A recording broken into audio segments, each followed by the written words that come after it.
You ever opened your game library and realized you've basically ended up with a museum for games you never play? Well, I did the other day and found out 90% of my collection exists solely to make me feel like I have options. Each title a silent reminder of who I wanted to become. A pilot, spaceman, gangster, the witcher who actually finishes the main quest. They're the ones I defend with the passion of a crusader, even though I couldn't tell you the last time I actually played them. So today, I'm digging into the backlog of shame to figure out why the games I adore are the same ones I treat like my gym membership at the moment, full of ambition but zero attendance.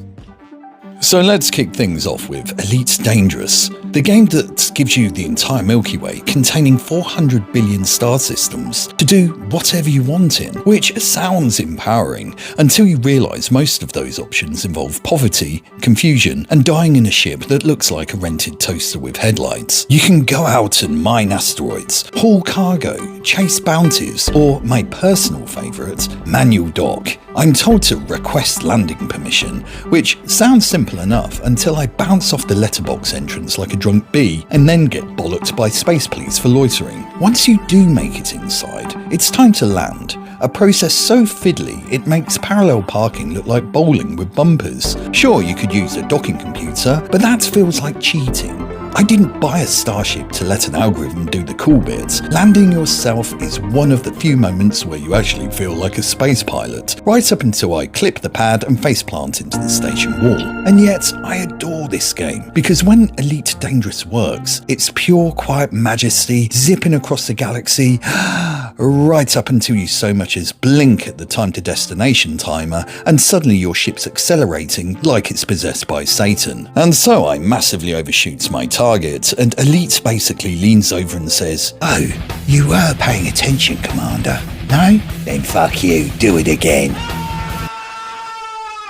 And so every approach for me turns into this cosmic slapstick routine, where I furiously try to decelerate while the game smirks and casually adds 10 more minutes to my interstellar commute through nothingness. Then, when I finally do catch up with the pirate I've been tracking for an hour, I'm greeted with all the enthusiasm of a man swatting a fly. We exchange a few limp laser shots, he takes a mild scratch to the paint, and then poof, he super cruises off into the inky blackness, because apparently he's got better things to do than die. But once you do get the hang of it, Elite becomes this hypnotic rhythm of scanning stars, plotting routes, and convincing yourself you're an elite pilot, when really I'm just some bloke still in his pyjamas getting giddy every time the ship purrs. Frameshift drive charging.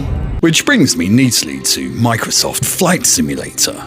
It's another game from a distance I love. The entire planet recreated in painstaking detail, powered by real-world weather, satellite data, and the tears of my graphics card. It's the ultimate fantasy of control and competence. For a few glorious minutes, no longer am I a couch goblin in pyjamas. I'm Captain Carruthers, soaring majestically over the Alps. And then it hits me. Flying is boring. Not in a kind of bad way, just in a deeply realistic one. That sense of realism is what makes it breathtaking, but also a slow-motion endurance test. Because commercial flight isn't a thrill ride, it's a carefully choreographed act of patience. You take off, level out, and then spend the next 6 hours on autopilot while the world scrolls past like a Windows screensaver.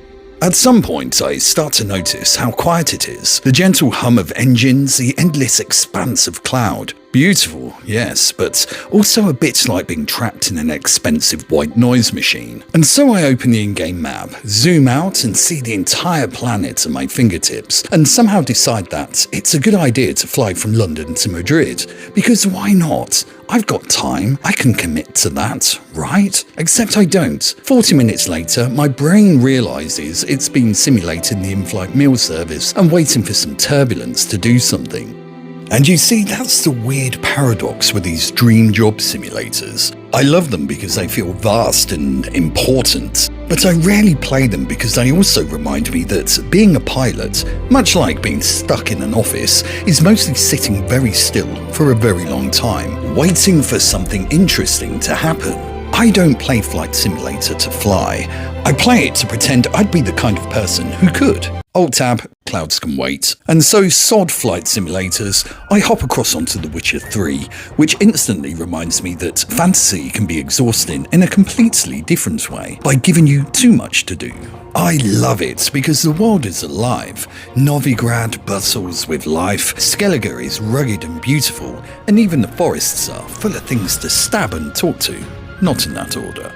Every NPC has a story, every monster encounter is a challenge, and the side quests, well, suddenly one quick errand turns into an hour-long adventure that tangentially connects to nothing else. My map is now covered in question marks, and so I've now completely forgotten what the actual plot is. And somehow I love every minute of it, because the world is clever, funny, detailed, and morally complicated, and it rewards curiosity in a way most games don't. Combat, potion prep, monster weaknesses, all fun, all satisfying, but none of it matters if you're constantly sidetracked by another interesting quest, another NPC with a gripe, another corner of the map begging to be explored. You start thinking, I should finish the main story, and then you see a bandit camp or a mysterious cave, and suddenly 3 hours have passed without a single plot advancement. And that's why I rarely play it seriously. Not because it's bad, not because it's boring, but because the side quests are so good. The world pulls you in, distracts you, and convinces you that exploration is progress, and it works. Until, inevitably, real life intrudes. I look at my screen, remember the internet exists, and Alt-tab. Main quest can wait. To scratch that itch. Perhaps a game from the Yakuza series would make a good palate cleanser. A world where I can punch thugs, wander a vibrant city landscape, and occasionally play darts like a responsible adult. It sounds simple enough. A bit of brawling, a bit of wandering, maybe belt out a karaoke tune and call it a night. But within 10 minutes I've fallen into that Yakuza trap. Lured off the main story by side quests, which spirals into a heartfelt, lengthy cutscene about friendship, loyalty, or some hilariously absurd situation. Every corner of Kamurocho hides another emotional ambush, and before I know it, I'm juggling 5 side stories, 3 mini-games, and several moral dilemmas. The city landscapes throughout the series all feel alive. A perfectly detailed slice of neon chaos filled with people who all seem to have more urgent problems than I do. You've got your stoic Kiryu, your chaos gremlin Majima, the lovable disaster Ichiban, and an endless parade of NPCs with mental backstories, like going to teach a dominatrix how to punish, or having to fend off an adult nursery of men in diapers. And somehow, it all works. The combat is vibrant. You can turn anything into a weapon. Bikes, signs, traffic cones, surfboards, all sorts. And then the next ass-kicking reminds me that I'm woefully underleveled, and so I spend the next 3 hours sprinting around back alleys or samey multi-level dungeons picking fights with low-level punks just to earn enough XP to advance a story. There's something oddly zen about it all, like meditation, albeit with more concussions. And then there's Yongye as the English voice actor of Kiryu in Like a Dragon Infinite's Wealth.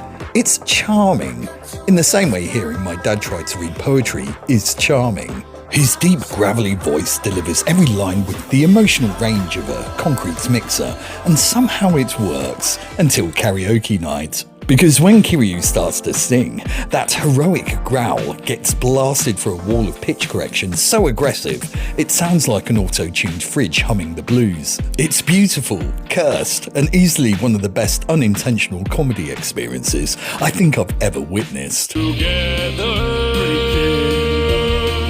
throwing out all tenderness, we're breaking the rules. No cause, no choice, no going back to how it was. And this is altogether what makes Yakuza great. It's heartfelt, hilarious, and ridiculous in equal measure. But that's also why I rarely play it for long. There's just too much. Too many side quests, too much dialogue, too many random street brawls. Every time I boot it up, I tell myself I'll finally focus on the main story and somehow end up managing real estate, singing about breaking the law, and grinding away, slapping weirdos while my real-life dinner goes cold. And so, inevitably, halfway through another lengthy cutscene of key dialogue, I catch myself doing what I always do. Quietly alt-tab into YouTube, promising I'll come back later. Camaruccio can wait, Kiryu can brood, and I can pretend I'm being productive while watching someone else play it properly. And this leads us, finally, onto Hollow Knight Silksong, the game that looks like a delicate hand-drawn opera about bugs, but plays like a medieval torture test disguised as art. And I thought the original Hollow Knight was hard, but Silksong takes the biscuit, clearly going along with the idea that perhaps I'm not traumatized enough yet. You play as Hornet, darting through Farloom, a place that teaches platforming in the grittiest of gritty old-fashioned ways by dropping me on my arse every time I get cocky. The world is a hand-drawn marvel, populated with enemies that are precision-engineered nightmares. This is not a game I play to relax, it's a game I play to prove I still have the reflexes of my younger self, right before being brutally reminded I don't.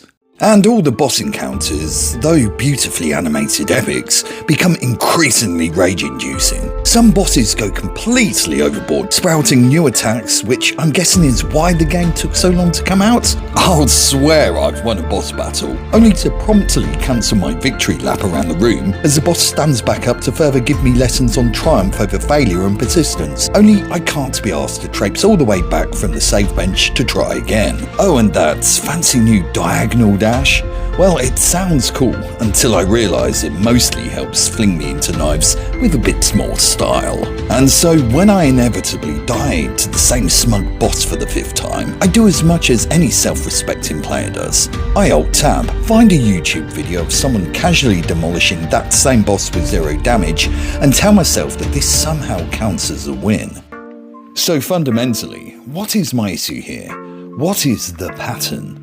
Because I love these games. I love what they promise. Freedom, challenge, immersion, discovery. But I rarely play them. There's always another new release, you see. Another early access miracle. Another this time I'll actually finish it fantasy waiting to be installed. So I'll keep jumping from one digital obsession to the next, forever chasing that elusive game I'll actually see through to the end. The mythical one that perfectly balances ambition and enjoyment. Until then, I'll keep circling my backlog like a tourist in a museum, admiring everything, finishing nothing, and occasionally pressing Alt-Tab to watch someone else do it better.